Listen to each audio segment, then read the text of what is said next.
Of course. So the good part about the Healthy Community Survey is it was done during COVID and part of kind of the end of 2021 as well. So that one is very reflective of COVID trends. For the other indicators that were pre-COVID, we are looking for when is that data coming out next. The Illinois Youth Survey 2022 data actually is now available. The Census Bureau data should hopefully be available within the next year or so. That data, we'll have to kind of figure out how we can make use of data with 2020 being kind of a year that has a high margin of error. We're hoping that, given that it's 5 years of data, it should help standardize that, but it's something we're going to continuously update. And we are looking at ways of doing reports as well as kind of public dashboards to make data available. In terms of this study, we're working on infographics and kind of other smaller kind of condensed chunks of data to illustrate what we saw now. And then that's something we're going to expand upon in the future to show, okay, what are we seeing now? And obviously, we're always going to be like a year or so behind with some of that data, but it is something that we are going to ongoing update. Our website is where most of that will go. We'll try to, if we have something, announce that in various ways via the platforms we currently use to kind of make it known when we have some newer updated data.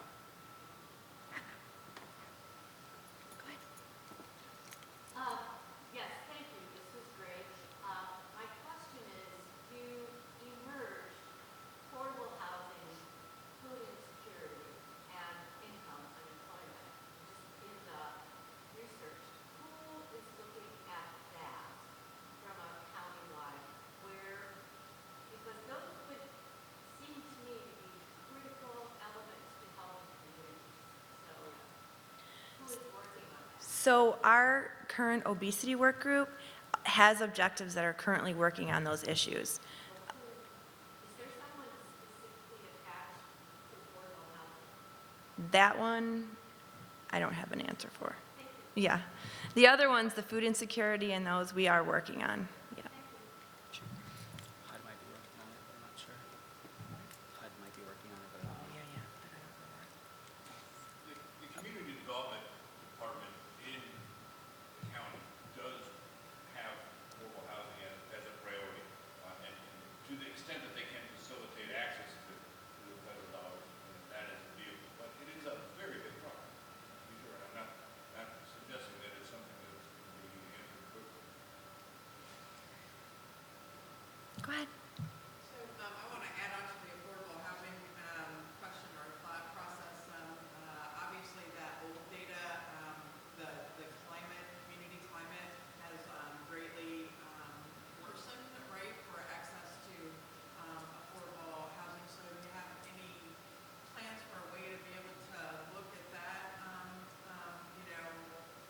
for the next couple of years? Because, vacancy rate and, access to units and affordability are being greatly suppressed, right, because of just the change in the world at large. And we know that access to affordable housing is a huge indicator of your social determinants of health, right? And so you can't improve any of the things that you talked about here without access, right, to safety, peace, and affordable housing, which I know we all know.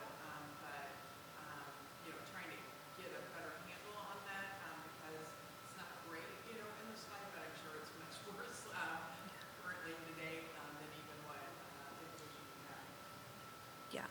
So we will, I know that didn't come up as one of our health priorities, but it definitely, through the data is a huge issue in McHenry County, as has already been stated. So we will continue to work with our community partners on that issue and make sure that it's being addressed, and we'll be a part of that as much as we can. Do you have anything to add to that? In terms of the data, that is also all of the data we presented. We are looking at how we can actively measure all of these repeatedly yearly, finding ways to kind of narrow down the amount of time it is between when we do updates. So we're looking at that across the board for all of our data, and we intend to kind of roll out something as we go. It'll probably start with our priority group data and then slowly trickle down to our others, but we are looking at that of how can we continuously update that, where can we show the most updated data, collect it for the community, because it is, of course, in many different forms across many different data sources. It's really hard to find that data in one place, and that is something that's kind of, epidemiologists, that's what we're looking at. How can we do that, make that available regularly? So it is definitely a plan of ours. I can't say we have a set in stone plan right now, but it is something we're actively working towards. Do you look at the continuum of cares, all the data that they keep about people experiencing homelessness and that? We did review some of that. We didn't collect that for this survey. We actually are looking at what other data sources we can have. If you can share that with us, I would love that. The more data sources we have that show various things. We were looking for where can we find data on homelessness. It's not something that we had found at the time we were doing the survey data. But we are definitely looking for what else we can measure, so happy to look into other things. Does that too, right? They support Yeah. that, so they should have access to the HMIS system and all the data that's in. They have to report on the federal level, you know, about all those across years time, so you should find some good resources there. And then, of course, you know, in the census, the American Homes portion of that. Yeah. Great, thank you. We'll take a look at that. Any other questions? Oh, go ahead. Thank you again for doing this. It really is kind of a thankless job, and adding the next few years will probably make it more complicated. Can you address your questions, not statistically, but overall, in the relationship of the issues that presented, the key issues now as 4 years ago? And what do you think that says about the county as far as progress, lack of progress that we're making? Do you want, I mean, I don't know that I can say completely, but I think that it's hard to say because the last couple of years have been so difficult with the pandemic. It's definitely not a normal, so compared to, you know, when we did it in 16, and then we compared it to 20, whatever, when we did it 3 years ago. So it's harder because when we look back 3 years, it is not 3 normal years. So I think it's hard to say compare. I mean, obviously we saw some things going up like obesity, where we would have normally seen that trending or staying the same. So I don't know, it's hard to say because of COVID. I don't know what you want to say about that. I think for some of those indicators that we have for the pre-COVID, we were seeing improvement across many of them. But I think now what we're expecting is the complete opposite. That in the next batch of data, we're going to see a completely opposite trend. And we're already seeing that for some of the data we do have for post-COVID. I think we were seeing improvement across many factors, and now that is going to go in the reverse direction because its impact on health is not just people getting cases. It was a comorbidity for many conditions. It affects long-term health.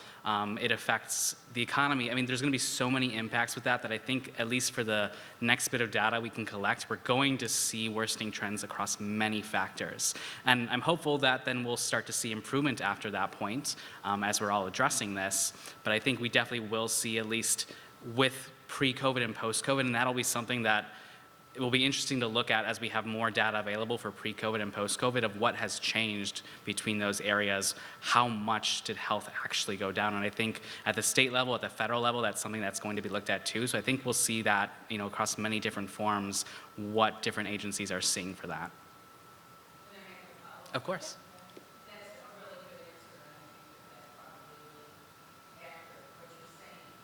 I think what is a value of this study, having been involved in several different areas in the county, that we need to keep presenting not just to ourselves, this is kind of the same group everywhere we go, but to everybody and to the public when that opportunity comes, is how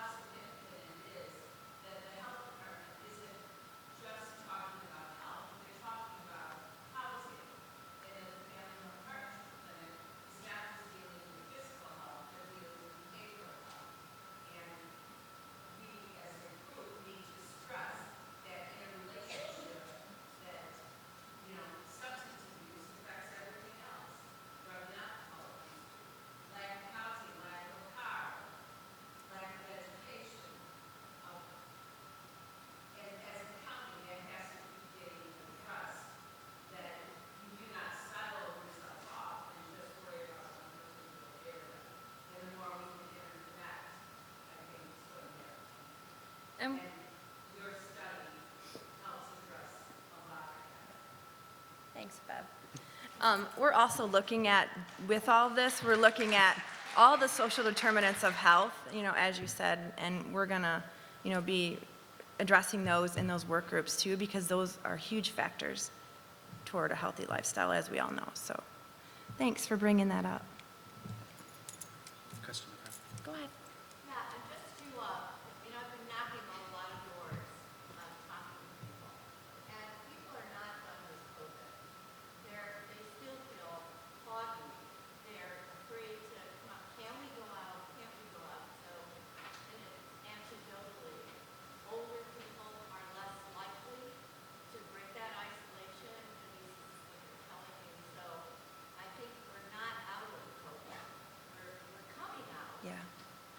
And people are timid about connecting with the community, and even going to the doctor's office isn't safe, is not. So I do think the more that we talk about the possibility that we are doing better to, that we keep that conversation going, it does mirror what you presented in your outcomes. And just not a data collector, but, I was surprised that I heard that over and over and over, that they're not done with it. Yeah. And we see that every day at the health department too, yeah.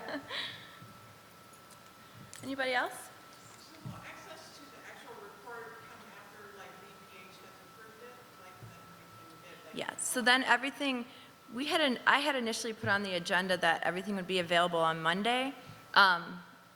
That's may or may not be true, but we just had a couple things that I think we just need to tweak, but the overall, everything's about ready to go. And then as Ryan said, we will have some nice infographics too that are coming. That'll be, be good to show the community, because it's kind of a nice, easy read for them to understand what's going on in our community. So we'll have those available for everybody to use, and everything up there is available for anyone that is looking for information to write grants to address some of these issues. We're always happy to help partner on those kinds of things, so whatever you need, we're here for you guys. Are there any other questions? No? Okay, well, thank you so much for coming. We really appreciate it. Oh, is there another question? Wait, sorry. I was just saying how it would also be a good idea with disparities, writing a little bit more of a solution and more background on why those disparities exist. Because it could be unrealistic, reasoning to the disparities or biases based on ethnicities. And so a little bit of background on why those disparities could exist and what's in our control and what is unfortunately not. Okay. Yeah, definitely. Thank you. Anything else? Okay, thank you guys.